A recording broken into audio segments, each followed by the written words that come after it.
Assalamualaikum warahmatullahi wabarakatuh. Jumpa lagi dengan saya Tama dalam Ada Apa Gerangan 2. Bagaimana kabar kalian?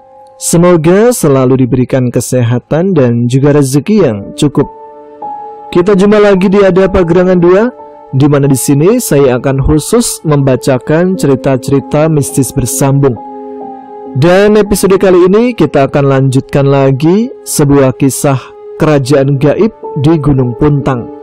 Nah, seperti apa kelanjutan dari cerita ini? Kita langsung saja tanpa berlama-lama. Teman-teman Ada Apa Gerangan, ceritanya mulai dari sini.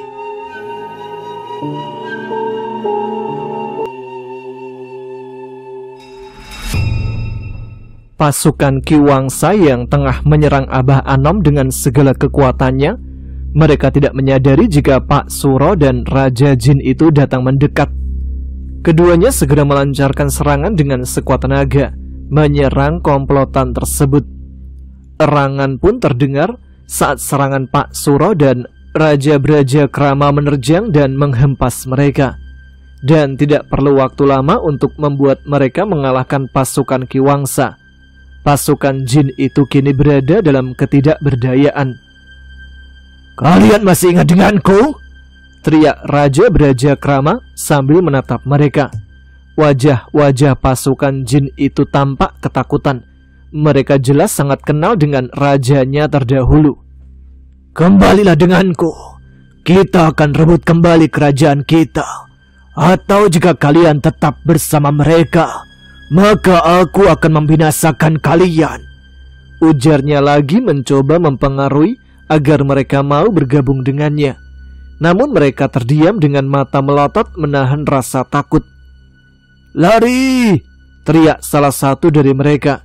Pasukan Jin itu pun dengan serentak lari kocar-kacir ketakutan mendengar ancaman Raja Jin yang mereka kenal.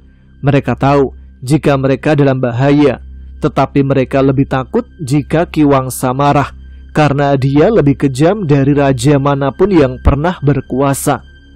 "Tangkap mereka!" teriak Raja Brajakrama seraya dengan refleks melesat mengejar mereka, karena dia tahu jika mereka akan melaporkan rencana pemberontakan kepada rajanya. Mendengar teriakan Raja Brajakrama, Pak Suro dan Mbah Anom segera mengejar pasukan Jin yang berlari ketakutan mengikuti Raja Brajakrama yang sudah lebih dulu melesat. Namun sebelum mereka berhasil menjangkau, sekelompok Jin pengawal Ki Wangsa yang lebih kuat dan terlatih muncul dari balik bayang-bayang pepohonan. Mereka adalah pasukan yang lebih kuat, setia, dan tak mudah gentar. Pak Suro dan Abah Anom terbelalak kaget melihat pasukan baru yang membantu mereka.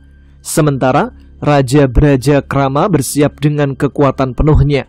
Mereka tahu bahwa ini adalah ujian pertama ketiganya, sebelum mereka bisa maju lebih jauh memberontak ke kerajaan untuk membebaskan Tole dan Yuyun. "Nonong, Hendra, ada apa dengan kalian?" teriak Abah Anom yang dengan cepat mengenali wajah Nunung meskipun terbungkus pakaian kesatria kerajaan.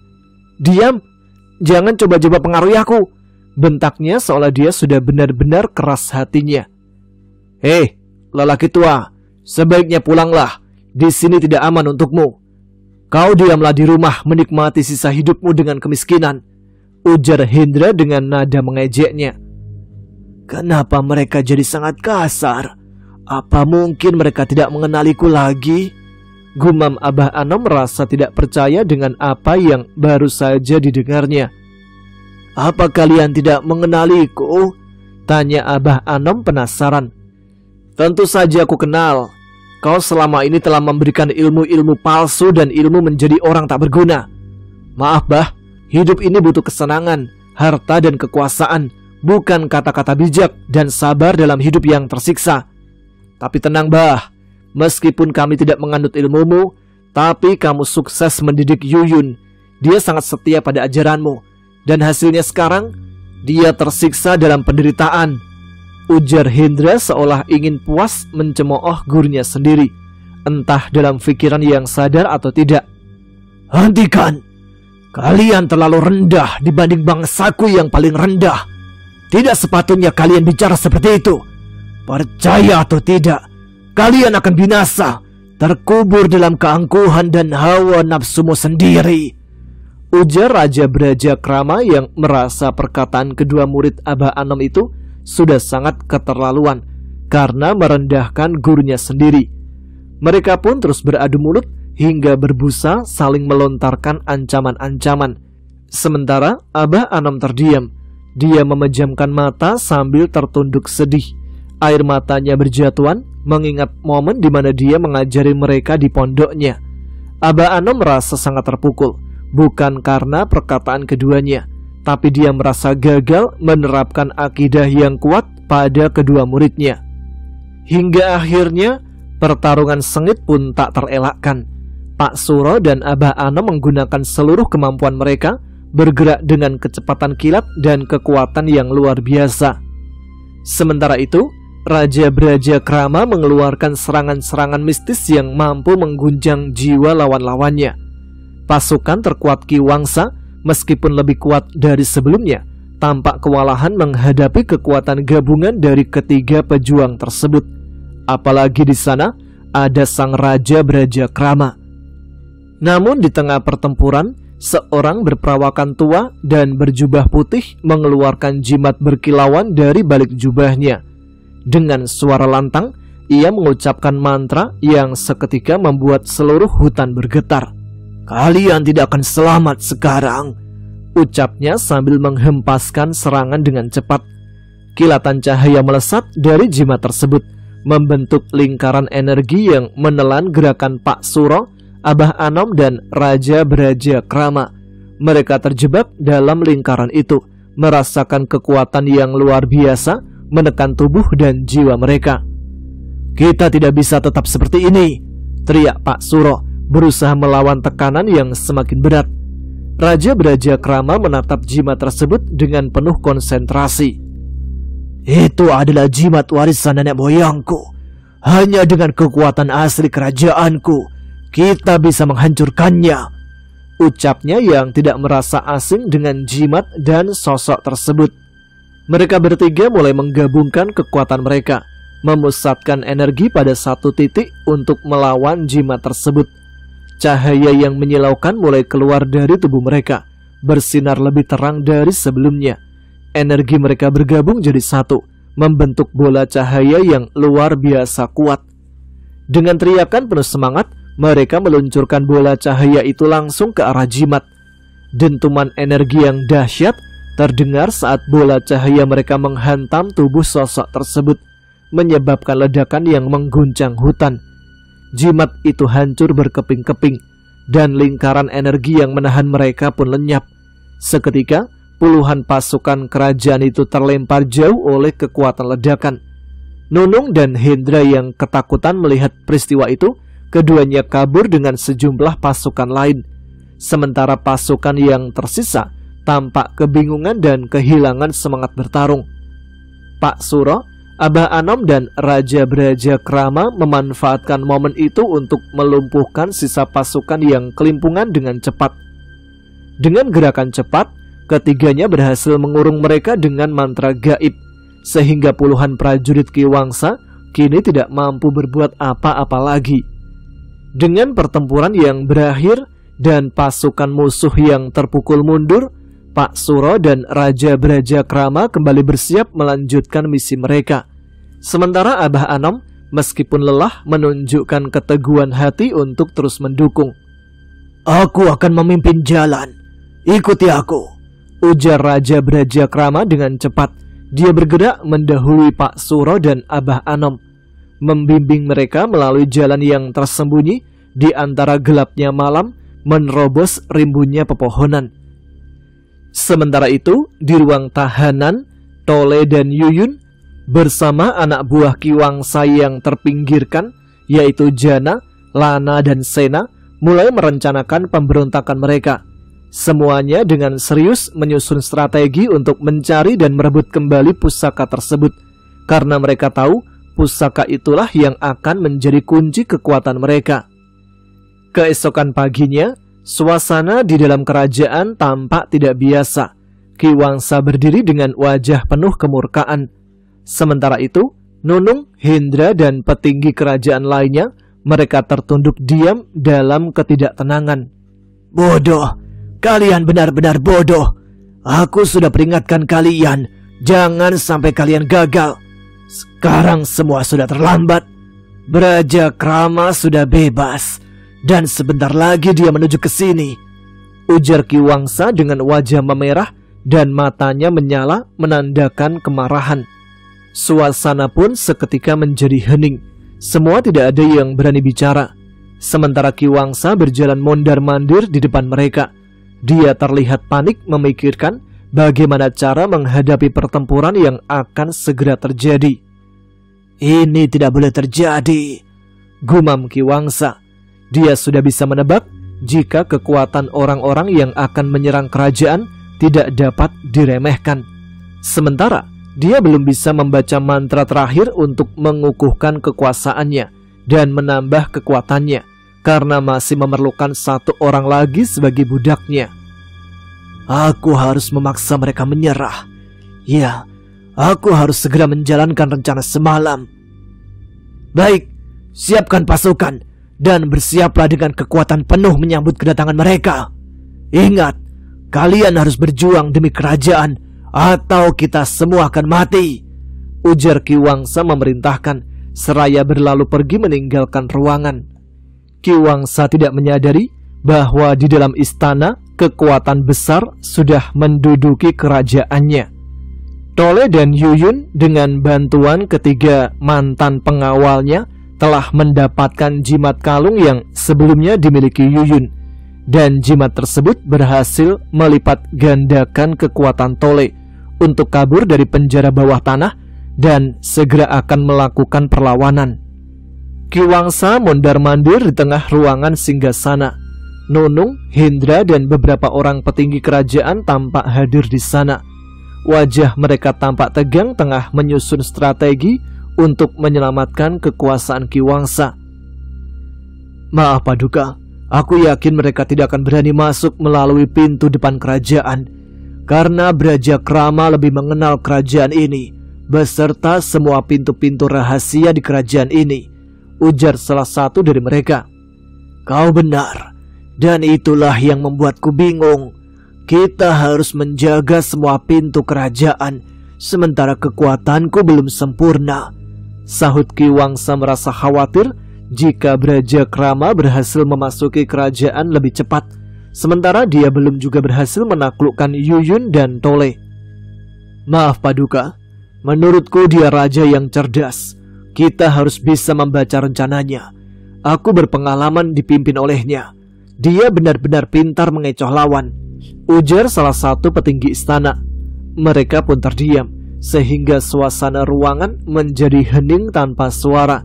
Semua fokus memikirkan strategi yang harus dijalankan oleh mereka.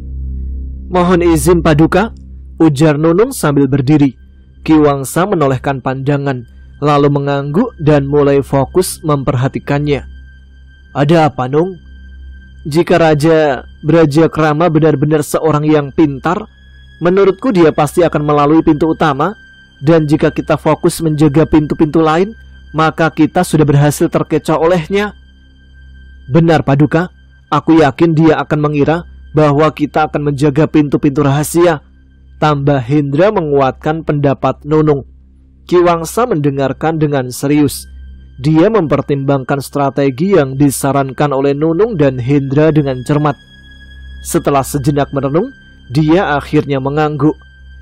Kalian berdua benar. Kita harus menggunakan strategi yang berlawanan dengan ekspektasi mereka. Fokuslah pada pintu utama. Jangan biarkan ada celah sedikit pun bagi mereka untuk masuk, ucap Ki Wangsa dengan tegas. Tapi Paduka, kita tidak bisa mengabaikan kemungkinan lain. Kerajaan ini sangat luas, dan Braja Krama sangat cerdas, sehingga pemikirannya sulit untuk diterka. Aku kira langkah paling tepat adalah kita harus keluar untuk menyambutnya. Kita akan perintahkan beberapa pasukan untuk mengintai, dan mereka harus melapor jika melihat pergerakan mereka. Dan setelah itu, kita kepung mereka dengan kekuatan penuh. Ujar salah satu petinggi istana mengusulkan ide lain. Ya, aku rasa ada benarnya. Dengan demikian, kita tidak akan terkecoh. Aku rasa itu strategi paling tepat untuk kita jalankan. Sekarang, kalian pergilah untuk bersiap. Nunung, Hendra, segera susun tim pengintai yang mumpuni. Dan ingat, jangan sampai gagal lagi, ujar Ki Wangsa memerintahkan semua anak buahnya. Para petinggi kerajaan yang hadir mengangguk patuh. Mereka segera menyusun rencana dengan cermat untuk menjalankan strategi yang disepakati. Setiap detail dipertimbangkan dengan seksama, termasuk penempatan pasukan dan penggunaan perangkap yang mampu menghalangi serangan musuh. Sementara itu, jauh dalam kegelapan hutan di luar kerajaan, Pak Suro, Abah Anom, dan Raja Brajakrama terus melangkah dengan hati-hati. Mereka memanfaatkan setiap pengetahuan yang dimiliki oleh Brajakrama tentang kerajaan untuk memilih rute terbaik menuju ke kerajaan. Mereka bertiga tengah berjuang dengan gigih, dengan tekad yang kuat menghadapi semua rintangan yang menghadang perjalanan mereka. Tidak lama lagi kita akan mencapai pintu utama kerajaan. Bersiap-siaplah, ujar Brajakrama dengan nada penuh keyakinan. Pak Suro dan Mbah Anom mengangguk, menunjukkan kesiapan mereka untuk menghadapi apapun yang mungkin terjadi. Mereka tahu bahwa waktu adalah faktor kunci, dan setiap detik sangat berharga dalam upaya mereka untuk membebaskan Tole dan juga Yuyun. Sementara itu, saat Yuyun dan Tole datang dan berkumpul bersama Sena dan yang lainnya, Arum dan Mailah terlihat senyum mengembang. Keduanya menampakkan ekspresi bangga dan bahagia. Mak, dugaan kita tidak salah. Dia bisa menolong teman-temanku. Dan sebentar lagi, suami serta anakmu juga akan bebas, Mak, ujar Arum pelan. Mailah tersenyum, namun hatinya sedih karena dia sudah berpikir sebentar lagi akan berpisah selamanya dengan anak dan suaminya. Setelah mereka bebas dan kembali ke dunia manusia, maka dia tidak akan pernah bertemu mereka lagi. Aku bisa merasakan kesedihanmu, Mak. Tapi Mailah tidak sendirian. Aku akan selalu bersamamu, ujar Arum meskipun dapat merasakan kesedihan yang sama. Arum memeluk tubuh renta Mailah dengan erat. Kalian tak perlu bersedih. Aku yakin Allah tahu apa yang kalian butuhkan. Bersabarlah. Semoga pada waktunya nanti doa-doa kalian, harapan kalian akan Allah kabulkan, ucap Yuyun mencoba menguatkan keduanya. Arum dan Mailah mengangguk seraya menghapus air matanya. Keduanya merasakan semangat baru yang mengalir dalam jiwanya. Jana, Sena, dan Lana datang menghampiri mereka. Setelah mereka berhasil mengumpulkan orang-orang yang mungkin bisa membantu, Tole dan Yuyun langsung membuat perencanaan baru. Lana, sekarang apa rencanamu? Tanya Tole. Menurut informasi, kondisi kerajaan sekarang sedang genting. Hampir semua prajurit diposisikan di barisan depan untuk menyambut serangan mantan Raja Brajakrama. Jadi kita bisa lebih leluasa untuk bertindak, jawab Lana. Ya, itu artinya kita bisa mempersiapkan serangan dari dalam saat mereka bertempur nanti, tambah Sena.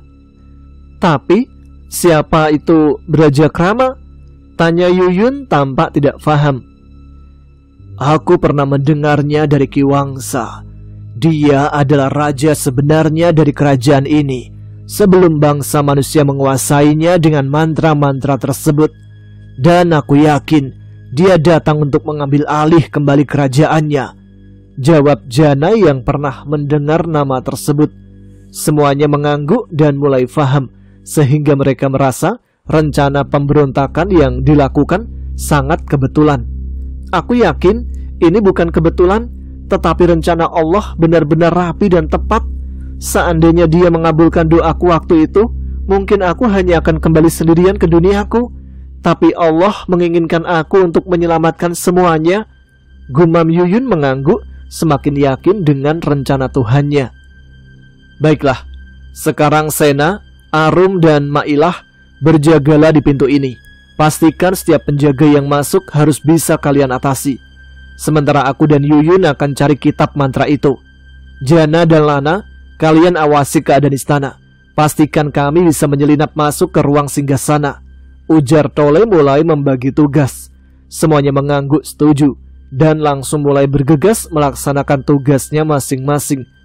Jana dan Lana tampak berjalan dengan cepat untuk memuluskan rencana pencarian kitab mantra oleh Yuyun dan Tole.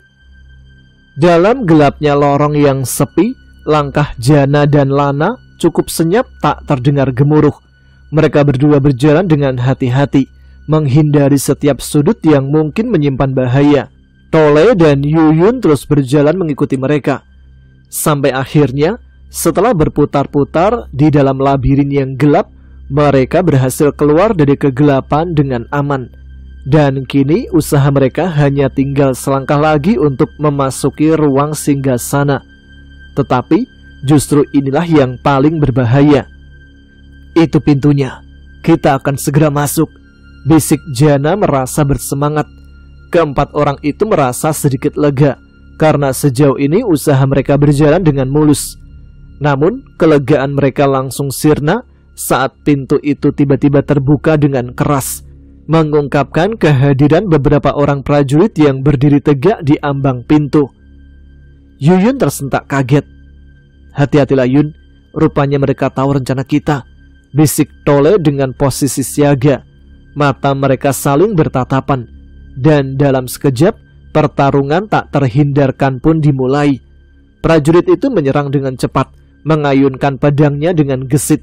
Jana dan Lana segera menghindar, membalas serangan dengan pukulan dan tendangan yang cepat.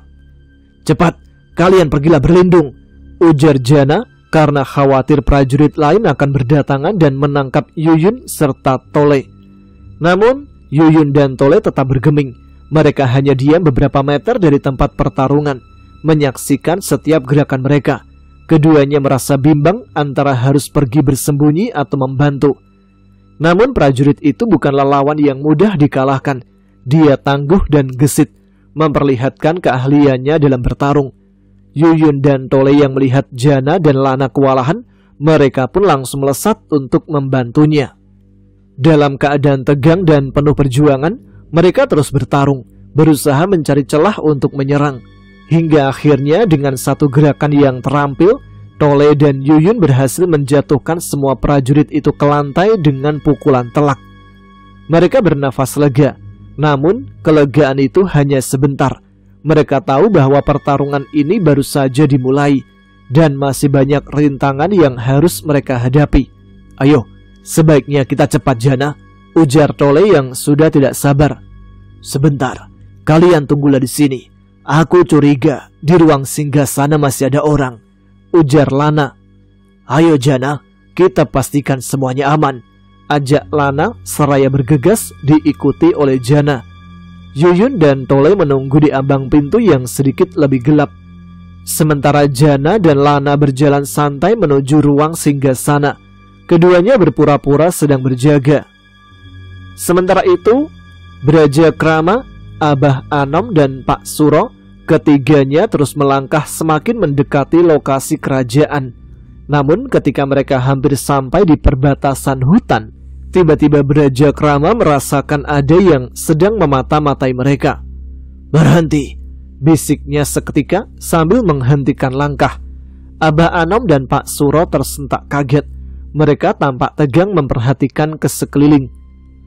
Kita sedang diawasi, bisik Raja Braja Krama lagi, seraya memfokuskan pandangan pada sekeliling tempat itu. Abah Anom dan Pak Suro pun mulai bersiap, langsung memasang posisi siaga. Kini ketiga pasang mata menyisir setiap sudut kegelapan di sekelilingnya. Abah Anom seketika memusatkan pandangannya pada sebuah pohon besar di samping mereka. Dan saat dia mulai yakin jika itu adalah lokasi persembunyian musuhnya, dengan cepat dia pun melepaskan kekuatannya. Dentuman keras pun terdengar saat serangannya menghantam sebuah pohon. Suara erangan pun terdengar seiring seorang yang terjatuh dari pohon dan mendarat di atas tanah. Seketika puluhan pasukan jin berterbangan dari segala penjuru. Mereka pun dihadang oleh kelompok pasukan yang bertugas mengintai ketiganya. Mereka segera menyadari bahwa pertempuran sudah tidak terhindarkan. Puluhan pasukan kerajaan kini mengepung posisi mereka dari berbagai arah. Sementara beberapa pasukan jin lain, mereka tampak segera pergi dengan cepat untuk melaporkan keberadaan musuhnya. Pertempuran pun pecah tidak jauh dari pintu kerajaan. Pasukan Ki Wangsa meskipun terlatih dengan baik, terkejut oleh kekuatan gabungan dari Pak Suro, Abah Anom, dan Brajakrama. Pasukan itu terus bertarung dengan gigih, berusaha menahan laju musuh mereka untuk mendekati pintu kerajaan. Namun ilmu yang dimiliki para prajurit istana tidak cukup kuat untuk mengimbangi kekuatan mereka, sehingga hanya dengan beberapa saat saja pasukan jin itu pun lari terbirit-birit menjauh menuju istana. "Ayo, kita harus cepat sebelum Ki Wangsa lebih matang mempersiapkan serangannya," ujar Brajakrama sambil kembali melanjutkan perjalanannya dengan cepat. Ketiganya semakin mempercepat langkah. Mereka menggunakan ilmunya masing-masing untuk melindungi diri dari serangan dadakan. Beberapa saat kemudian, ketika mereka tiba di depan gerbang kerajaan, ketiganya melihat kegelapan yang menggelayut di sekitar bangunan yang menyeramkan itu. Rasanya seakan-akan kehadiran kegelapan itu menyiratkan bahwa di dalamnya tersembunyi berbagai penderitaan dan kegelisahan.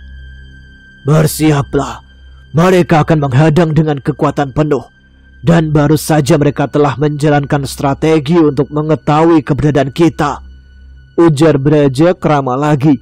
Tampaknya dia sudah bisa membaca strategi lawan, karena dia tahu jika di kerajaan itu masih terdapat banyak bekas anak buahnya yang tahu persis dengan strategi peperangan yang diwarisinya. Brajakrama memandang gerbang itu dengan serius. "Inilah saatnya kita mulai pertarungan yang sebenarnya." Mereka pun bersiap-siap untuk memasuki istana.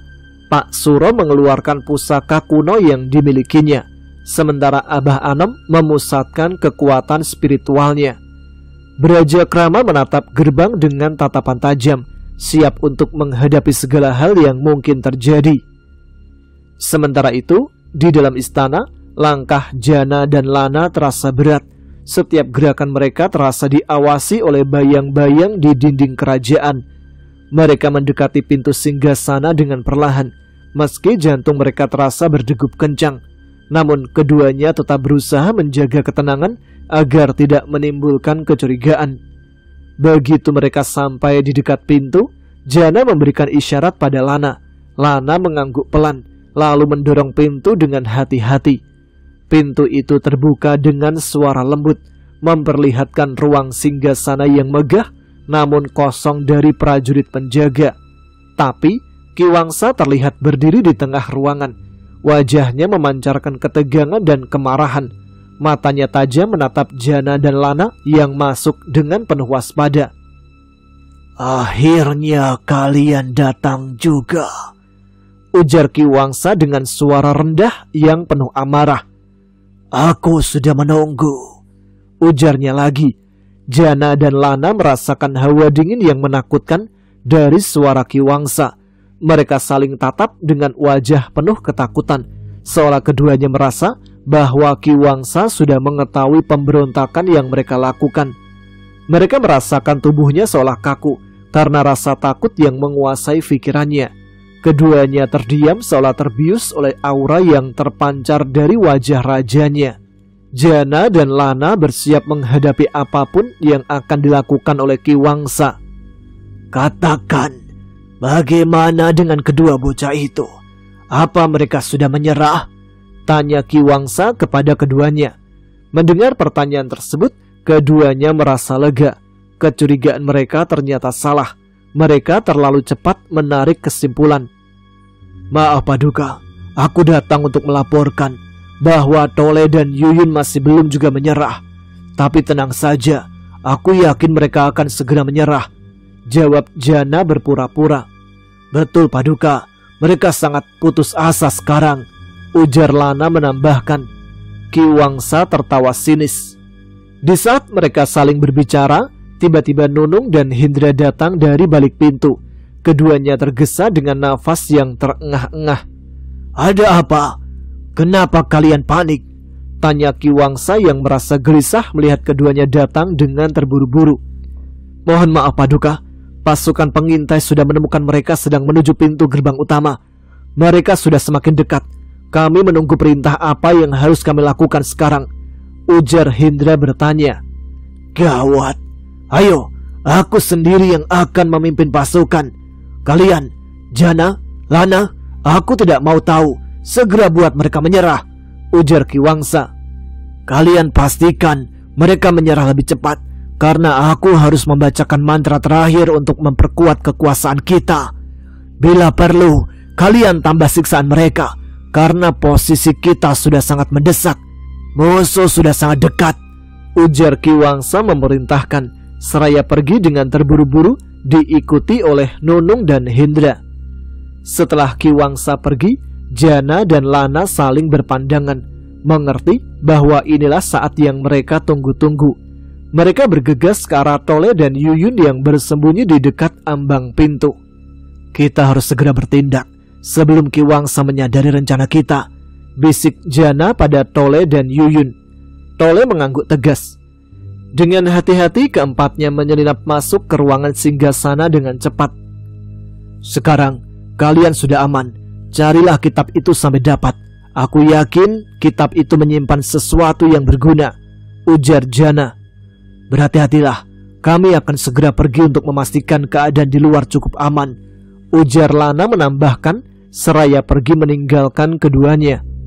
Baik, semoga semuanya berjalan dengan baik. Ayo Yun, ujar Tole mengangguk, mengajak Yuyun segera bergegas masuk menuju sebuah ruangan untuk mencari kitab mantra. Tole dan Yuyun yang berada di tempat yang gelap dan sunyi, keduanya dengan hati-hati melangkah sambil menelisik setiap sudut lorong gelap itu.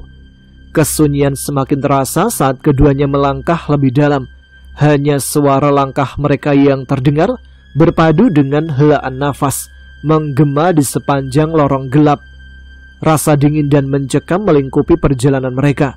Cahaya samar dari lentera menjadi satu-satunya sumber cahaya pembantu untuk menerangi langkah keduanya. Sepertinya lorong ini masih panjang. Aku yakin bukan di sini kitab itu berada, ujar Yuyun yang tidak melihat apapun di sepanjang jalan yang mereka lalui. Iya, aku yakin di sana ada ruangan khusus. Tidak mungkin kitab itu disimpan sembarangan, sahut Tole di sela-sela langkahnya. Beberapa waktu kemudian, mereka akhirnya sampai di ujung lorong tersebut. Di sana terlihat sebuah pintu kayu yang usang, namun terlihat masih sangat kokoh. Apa mungkin ini tempatnya? Ujar Tole bertanya-tanya. Iya, aku yakin, karena kita tidak menemukan ruangan lain, sahut Yuyun yang merasa yakin. Baiklah, kita akan mencoba membukanya. Namun keduanya tampak kesulitan untuk bisa membongkarnya. Pintu tersebut benar-benar terkunci dengan sangat kuat. Aku yakin pintu ini bukan hanya terkunci oleh kekuatan fisik, tapi ada ilmu yang mengikatnya, ujar Tole seraya mundur dan mulai mengeluarkan ilmunya.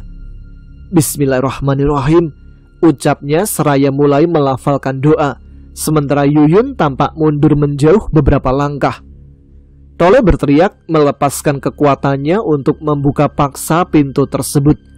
Suara hantaman menggema memantul di sepanjang lorong. Namun pintu kayu itu tak bergeming, hanya mengeluarkan suara derak yang memecah kesunyian lorong. Ini benar-benar kuat, ujarnya seraya memulai lagi gerakannya. Tole mengerahkan kekuatan spiritualnya, memusatkan seluruh energi pada tangan untuk mendobrak pintu tersebut. Cahaya lembut namun kuat mengalir dari telapak tangannya, menciptakan semburat sinar yang menyebar ke seluruh permukaan telapak tangannya. Tole menggebraknya, dan dalam sekejap, pintu yang tadinya kokoh itu hancur berkeping-keping, menyisakan serpihan kayu yang berhamburan, membuka akses ke sebuah ruangan yang tersembunyi. Alhamdulillah. Yuyun dan Tole segera masuk ke dalam ruangan yang dipenuhi rak-rak penuh kitab kuno dan artefak magis. Mereka juga menemukan pusaka-pusaka yang entah apa gunanya. Aku yakin kita sudah berada di tempat kitab itu berada, ujar Yuyun di sela-sela kesibukannya menggeledah setiap penjuru tempat tersebut. Di sudut ruangan, Yuyun melihat sebuah tembikar yang berbahan perunggu berdiri, dan dia pun mulai mencurigainya. Apa mungkin? Gumamnya seraya mendekatinya. Yuyun dengan cepat melangkah, dan saat dia melihat isi dari tembikar tersebut, dia tampak kaget karena ada sebuah benda mirip buku di dalamnya. Ini dia, gumamnya seraya meraih benda tersebut. Sesaat setelah menggenggamnya, Yuyun mulai memeriksa kitab itu. Dia tampak membersihkan debu yang menempel dan mencermati setiap tulisan yang tertulis di jilid kitab itu. Kitab mantra agung, bisik Yuyun pelan membacanya. Ini dia, kitab yang kita cari, ujar Yuyun dengan suara bergetar. Tole mengangguk, wajahnya terlihat lega, matanya penuh tekad. Kita harus membukanya. Aku yakin ada sesuatu yang tersembunyi dari kata-kata para tahanan itu, ujar Tole sambil mendekati Yuyun. Sebaiknya nanti saja di tempat yang lebih aman. Kita harus segera membawanya keluar sebelum Ki Wangsa menyadari, ujar Yuyun yang merasa khawatir jika Ki Wangsa akan mengetahuinya. Baiklah, ayo kita kembali ke ruang tahanan. Aku yakin di sana satu-satunya tempat aman untuk memeriksa kitab ini, sahut Tole setuju dengan pendapat Yuyun. Sementara itu, Raja Brajakrama, Pak Suro, dan Abah Anom sudah sangat siap untuk segera masuk ke istana. Namun saat mereka semakin mendekat, tiba-tiba suara riuh terdengar sangat bergemuruh di udara. Tidak lama kemudian, tampak ratusan pasukan jin melesat keluar dari kerajaan dan mengepung ketiganya. Mereka datang, hati-hatilah, ujar Brajakrama memperingatkan. Ketiganya terkejut, namun tidak kehilangan kewaspadaan. Mereka segera menghadapi ancaman yang sangat besar dengan tekad yang kuat serta ilmu dan kekuatan gaib yang mereka miliki. Pasukan jin terus berdatangan, menyerang dengan serangan-serangan gaib yang membuat suasana semakin tegang di sekitar gerbang kerajaan. Namun, Brajakrama, Abah Anom, dan Pak Suro tetap berdiri kokoh menghadapi serangan tersebut. Dengan doa-doanya, Abah Anom membacakan doa pelindung untuk menghadang berbagai serangan dari pasukan jin. Kita harus bertahan, jangan biarkan mereka merasa kuat, teriak Pak Suro sambil melancarkan serangan balasan dengan keterampilan bela dirinya. Gunakan kekuatan gaibmu, Anom. Kita harus membuat mereka mundur, perintah Brajakrama sambil melompat melepaskan serangannya. Abah Anom mengangguk dan segera memfokuskan energinya, menciptakan gelombang kekuatan gaib yang menghantam pasukan jin. Abah Anom berteriak, dentuman pun terdengar keras. Erangan terdengar seiring tubuh mereka yang terhempas. Puluhan dari pasukan jin tersapu oleh kekuatan serangan Abah Anom yang kuat. Namun, karena jumlah mereka yang begitu banyak, tetap saja membuat Pak Suro dan kedua kawannya terus mundur perlahan. Abah Anom membacakan doa-doa yang seketika bisa membakar beberapa jin yang berada di depannya. Namun, kehadiran mereka seakan tak pernah habis. Pertempuran berlangsung sengit. Ketiganya saling melindungi satu sama lain dan memberikan serangan balik dengan kekuatan yang sangat besar. Pasukan jin yang menyerang mereka tampak tak kenal lelah, namun ketiganya terus berusaha bertahan dengan gigih. Mereka pun segera membentuk kekuatan gabungan. Dengan nama Allah, Abah Anom memulai doanya. Mereka tahu bahwa kemenangan tidak akan mudah didapatkan. Namun dengan semangat yang sama kuatnya, mereka yakin bisa mengatasi segala rintangan yang menghalangi mereka dari mencapai tujuan akhir mereka. Ketiganya pun menyatukan kekuatan mereka. Kini mereka sudah lebih siap menghadapi pasukan jin yang terus menyerang tanpa henti. Brajakrama, Pak Suro, dan Abah Ayub melafalkan mantra-mantra dan doa-doa.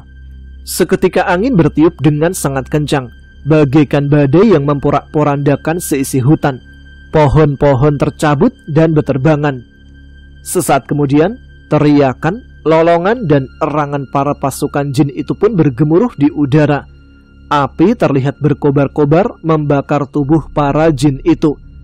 Ki Wangsa yang menyaksikan pasukannya habis dilumat oleh ketiga orang lawannya itu, dia tampak panik. Berdebah, mereka benar-benar kuat. Kalian cepat bantu mereka, Teriaknya segera memerintahkan Nunung dan Hendra untuk memimpin pasukan lapis kedua untuk maju menyerang mereka. Pasukan kedua bergegas melesat secepat kilat dan hinggap berjejer di atas benteng istana. Pertempuran pun kembali terjadi. Namun kali ini ada yang berbeda dari pergerakan Abah Anom. Dia merasa terbebani karena harus bertarung dengan muridnya sendiri. Pak Suro bergerak cepat, melompat dan memutar untuk menghindari serangan. Kemudian menyerang balik dengan pukulan keras yang membuat beberapa jin mundur. "Kita jangan sampai terdesak lagi. Lanjutkan serangan!" ujar Brajakrama. Sementara itu, Abah Anom memusatkan energinya, memanggil kekuatan alam untuk membantu mereka. Akar-akar pohon di sekitar mereka mulai bergerak, menjebak pasukan jin yang mencoba mendekat. Tidak lama kemudian, angin kencang pun kembali bertiup menggetarkan hutan di sekeliling istana.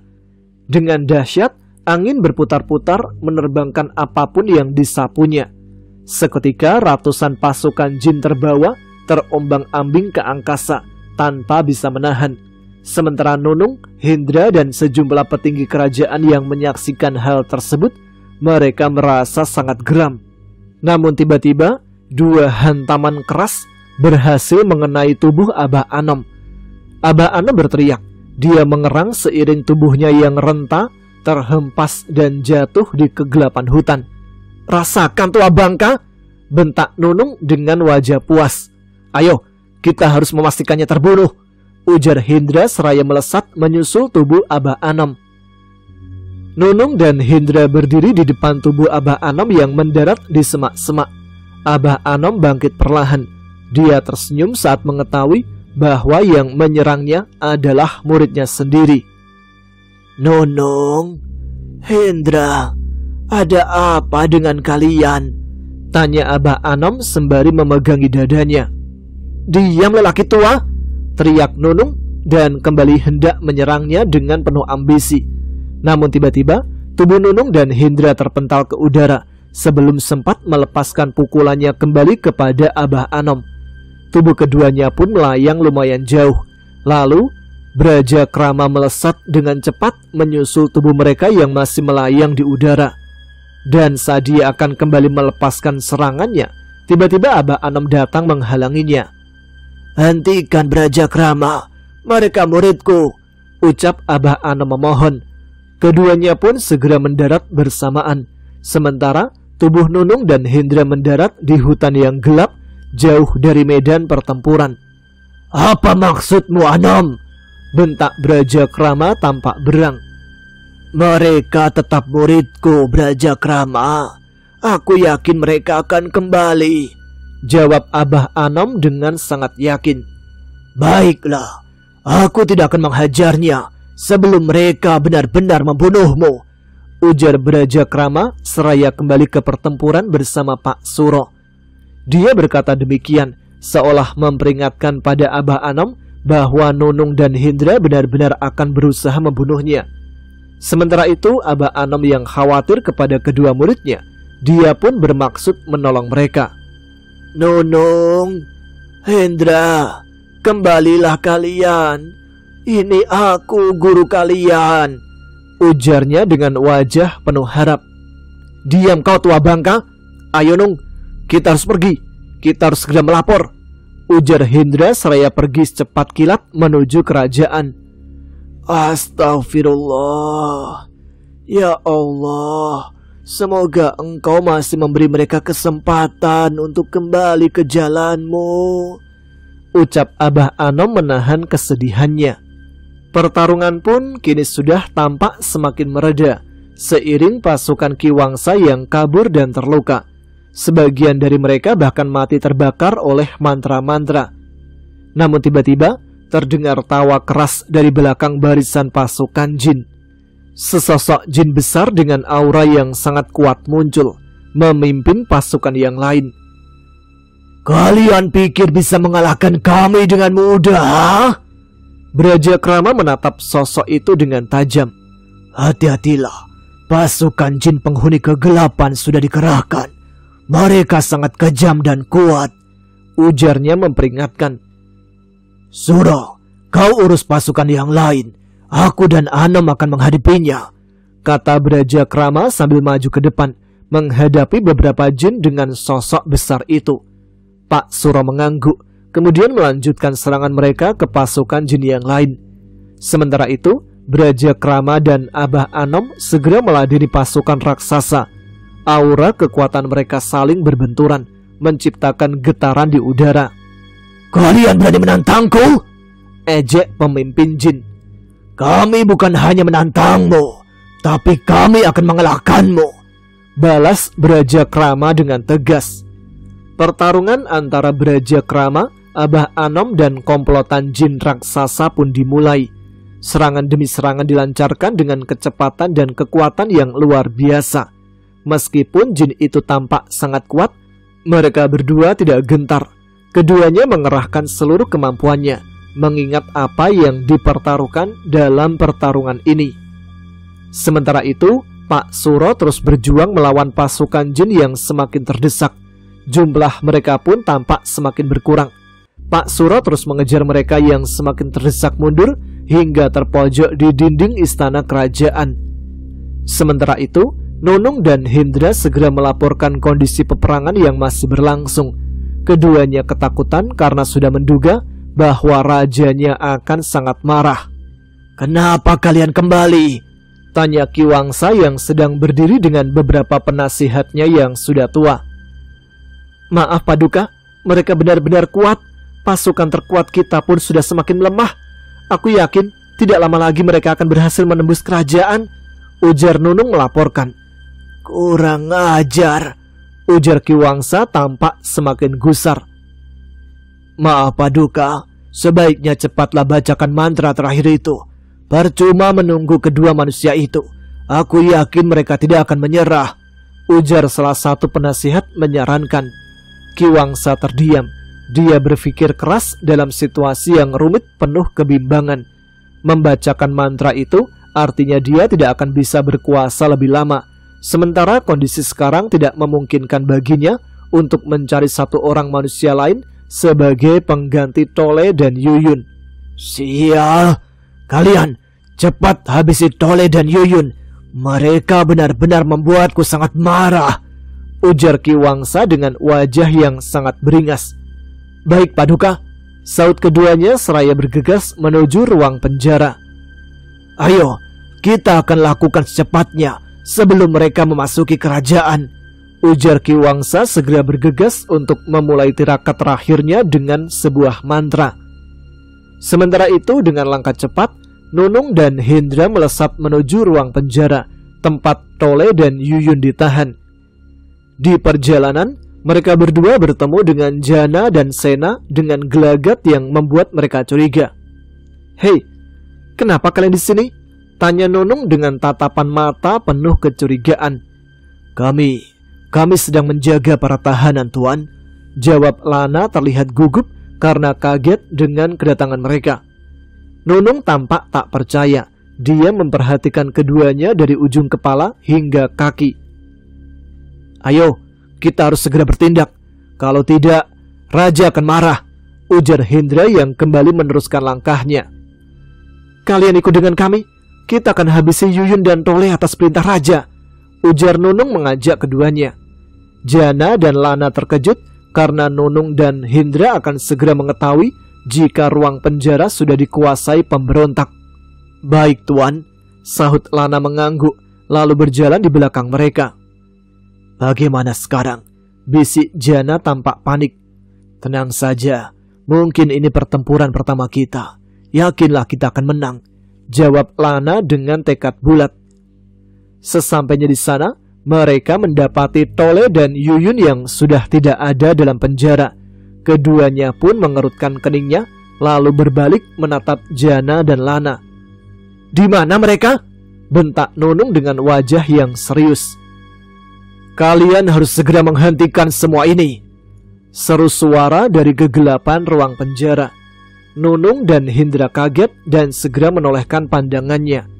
Sesaat kemudian, Sena muncul dari kegelapan diikuti para tahanan yang sudah terbebas. Nunung dan Hindra mulai panik dan sudah bisa menerka bahwa ini adalah pemberontakan. "Kalian?" ujar Hendra dengan wajah sedikit ketakutan. "Ya, ini kami. Kalian akan segera hancur," bentak Sena seraya mempercepat langkahnya. Hendra dan Nunung pun mulai mundur perlahan seiring Sena dan para tahanan yang terus maju mendekati keduanya. Hendra dan Nunung merasa bimbang antara harus melapor atau menghadapi mereka. Namun saat keduanya terus semakin mundur, tiba-tiba Lana dan Jana segera bertindak cepat. "Tangkap mereka!" teriak Lana seraya bergerak maju dari arah belakang. Nunung dan Hendra segera berbalik. Tatapannya yang tajam menyorot ke arah Lana dan Jana. Kini mereka semakin panik karena posisinya telah terkepung. "Dasar pengkhianat!" bentak Nunung. "Cepat tangkap mereka!" teriak Jana sambil mendekati keduanya. "Hentikan pengkhianat! Mundur kalian! Cepat!" teriak Nunung mengancam dengan senjatanya. Ketegangan merambat hingga ke setiap sudut ruang penjara. Jana, Lana, dan Sena berhadapan dengan Nunung dan Hendra yang dengan gigih melawan setiap serangan yang datang. Denting senjata dan pekikan nyaring memenuhi udara, membangun suasana semakin menegangkan. Sementara itu, Brajakrama dan Abah Anom terlibat dalam pertarungan sengit melawan jin raksasa. Serangan demi serangan diluncurkan dengan kekuatan penuh. Getaran gaib terasa begitu kuat, memecah konsentrasi dan menciptakan suasana mencekam. Abah Anom terlihat duduk dan bersila, kemudian menutup matanya. Dia segera membaca doa-doa suci untuk meminta bantuan dari langit. Sementara itu, Brajakrama terlihat berdiri tegak menantang jin raksasa itu. "Kau meremehkanku, Sang Raja Brajakrama, penguasa tanah Pasundan!" Brajakrama mengangkat kedua tangannya. Terlihat cahaya mulai terkumpul di atas kepalanya. Lalu tidak lama kemudian, cahaya putih tersebut melesat ke atas langit. Dan dalam sepersekian detik, dari atas langit turun hujan api yang begitu dahsyat, membakar hangus tiap jin yang ada di sekitarnya. Bahkan jin raksasa yang ada di hadapan Brajakrama pun ikut terbakar habis. Angin kencang pun seketika bertiup dengan cepat, menerjang pasukan jin raksasa yang tersisa. Gabungan kekuatan antara Abah Anom dan Brajakrama sangat menakjubkan. Dengan sekali serang, mereka berdua dapat menghanguskan sekelompok pasukan jin raksasa dengan mudah. "Adabah, ini belum berakhir. Kalian akan merasakan akibatnya, terutama kau Brajakrama," teriak jin raksasa dengan suara lemah. Brajakrama kemudian mendekat. Diangkat tinggi-tinggi kakinya, dan dalam sekali injakan, pecahlah kepala jin raksasa tersebut. Pertarungan memang belum berakhir, tapi setidaknya sampai saat ini, kemenangan tampaknya akan ada pada kebenaran. Baiklah, sampai di sini dulu cerita tentang kerajaan gaib di Gunung Puntang untuk kali ini. Kita lanjutkan di episode selanjutnya. Tampaknya ceritanya semakin seru ya, dan mungkin akan segera berakhir karena udah mencapai puncak-puncak ceritanya. Jadi aktifkan notifikasinya biar kalian tidak ketinggalan kelanjutannya, karena biasanya menuju akhir-akhir cerita itu semakin seru. Terima kasih untuk teman-teman sekalian yang sudah menyimak setiap episode Ada Apa Gerangan. Terima kasih juga untuk kalian yang sudah mensupport, baik itu dengan subscribe, like, dan komen. Jadi terus komen, tunjukkan eksistensi kalian. Nah, sekarang saya Tama harus pamit. Jumpa lagi di episode selanjutnya. Tetap semangat, jaga kesehatan. Wassalamualaikum warahmatullahi wabarakatuh.